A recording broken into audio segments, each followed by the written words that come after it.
आपका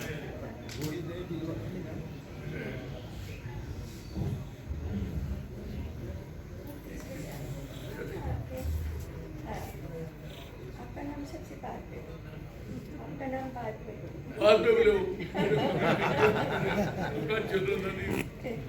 श्री नारायण जी, श्री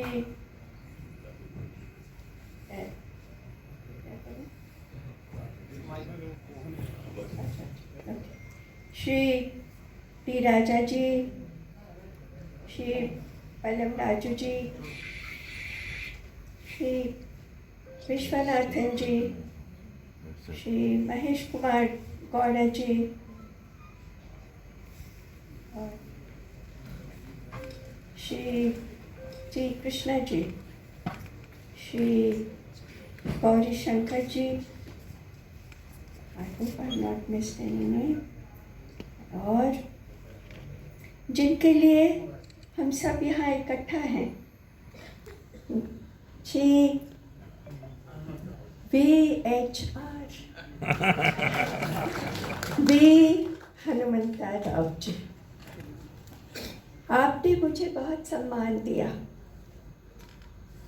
इस पुस्तक के लिए आप मेरे घर आए और आपने कहा कि मैं मैसेज लिख कर दूँ।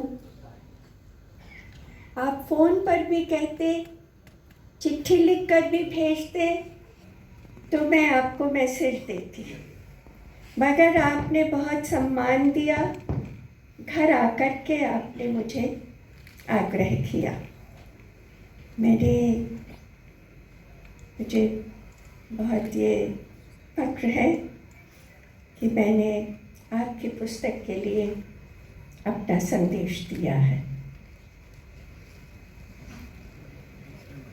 ये पुस्तक की एक खासियत है जो मैं बहुत किसी भी और पुस्तक में मैंने नहीं देखी है।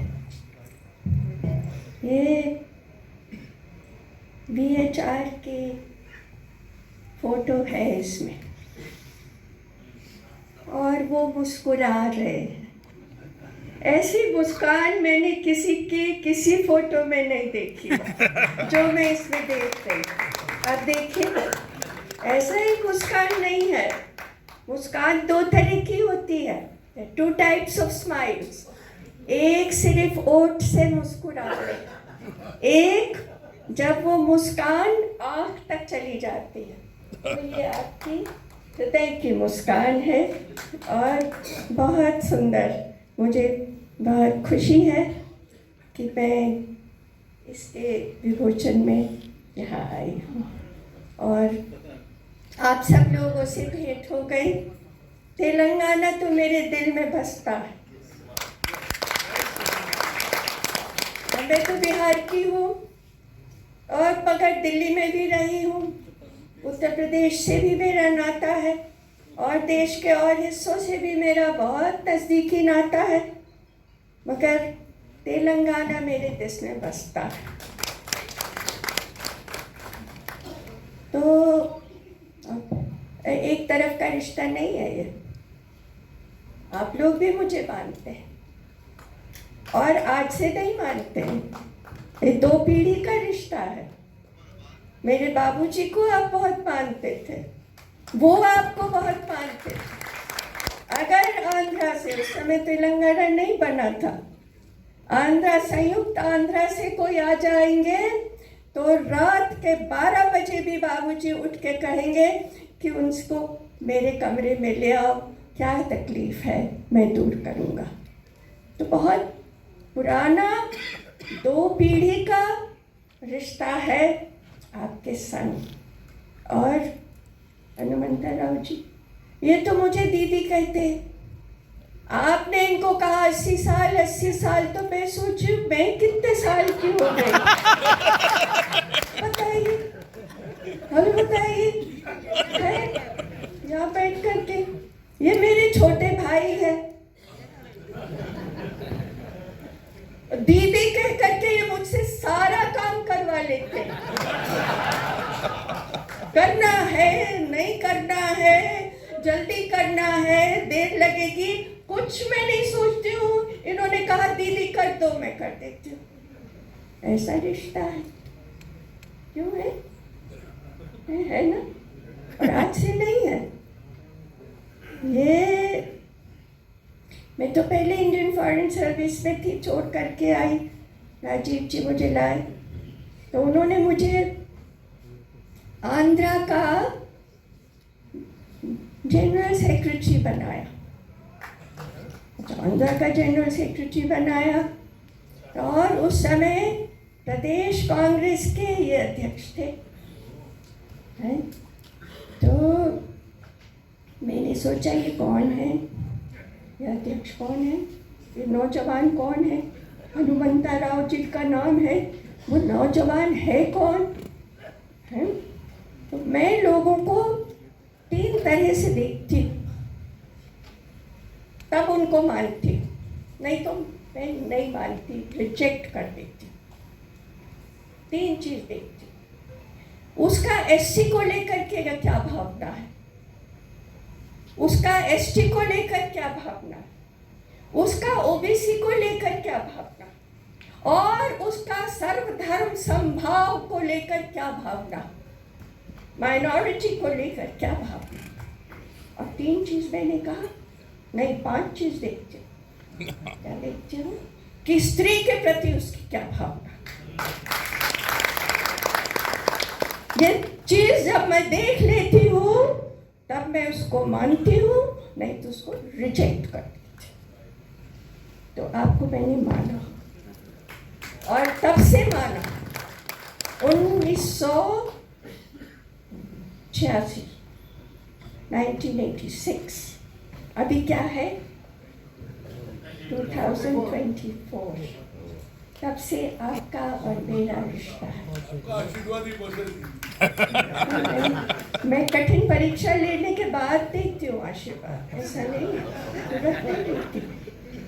तो आप, इनको 3 बेटी है, ऐसे समाज में जहाँ पुरुषवादी समाज है, आज भी है, इन्होंने उसको लॉयर बनाया है, डॉक्टर बनाया है, और उच्च से उच्च शिक्षा दिलाई है। Hats off to you. यही मैं देखता चाहती। आप 2 तरह के लोग होते हैं राजनीति में। राजनीति में 2 तरह के लोग होते हैं। एक जो पॉलिटिक्स को मीन्स बना लेते हैं, और उद्देश्य उनका दूसरा होता है। पॉलिटिक्स माध्यम है उद्देश्य तक पहुंचने का। और एक जो है, वो जो बात कहते हैं कि हम एससी की बात कर रहे हैं, एसटी की बात कर रहे हैं, हम इसकी बात कर रहे हैं, उसकी बात कर रहे हैं, वो सिर्फ दिखावा है पॉलिटिक्स पे आगे बढ़ने का। 2 तरह के लोग होते हैं। तो आपने पॉलिटिक्स को मीन्स बनाया सोशल जस्टिस प्राप्त करने के लिए। मुझे बहुत फक्र है, बहुत फक्र है मुझे। आसान नहीं है, मैं जानती हूँ कैसे लड़ाई लड़ी जाती है सोशल जस्टिस की, मुझे मालूम है। आज भी मुझे लगता है कब मेरा अपमान हो जाएगा मुझे नहीं मालूम, और कितने दिन तक उसका ट्रॉमा रहेगा मुझे नहीं मालूम। इस हिंदुस्तान में कब किसका अपमान हो जाता है जाति के नाम पर किसी को मालूम ही नहीं है। कब किसका अपमान हो जाता है धर्म के नाम पर पता ही नहीं चलता। और वो कब तक दिमाग में कितने साल तक, कितनी पीढ़ियों तक बना रहता है पता नहीं चलता।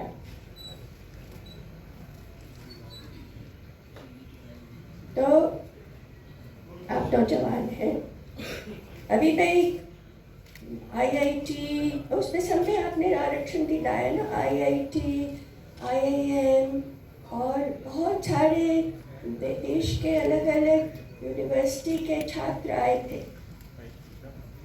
तो सब नौजवान बेटा सबूत हो, यूथ की परिभाषा क्या है? What is the definition of youth? अगर तुम 21 साल के हो, 20 साल के हो और तुम्हारी सोच 18th सेंचुरी की है तो तुम यूथ नहीं हो। और अगर तुम 80 साल के हो और तुम्हारी सोच 21वीं सदी के है तो तुम यूथ हो।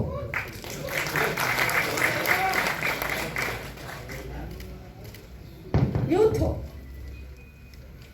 तो आप नौजवान हैं।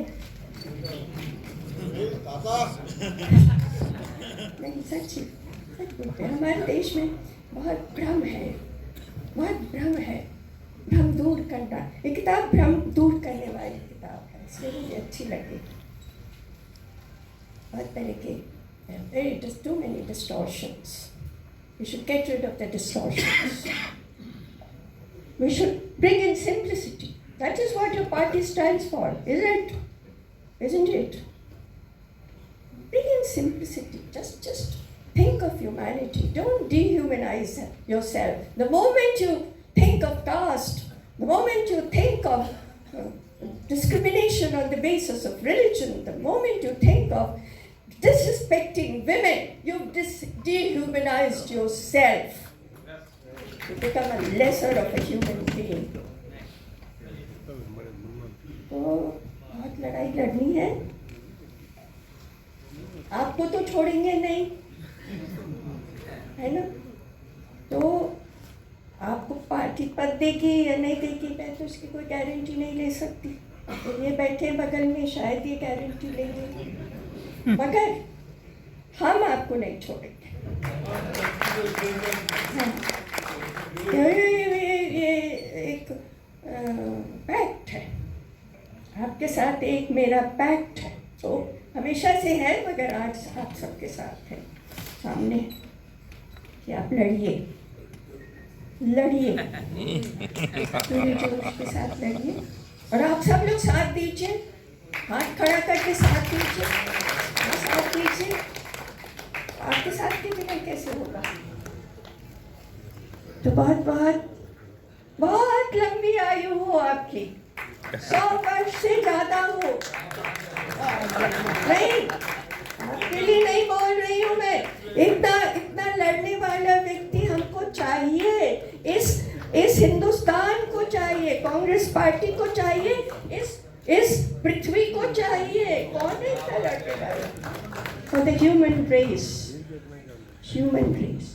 तो बहुत बहुत धन्यवाद। मुझे बहुत खुशी हुई यहाँ आकर के, आप सबसे मिल कर के बहुत ही खुशी हुई। और I'm going back as a rejuvenated person. This chamber is full of oxygen for me, for my political life. Thank you so much.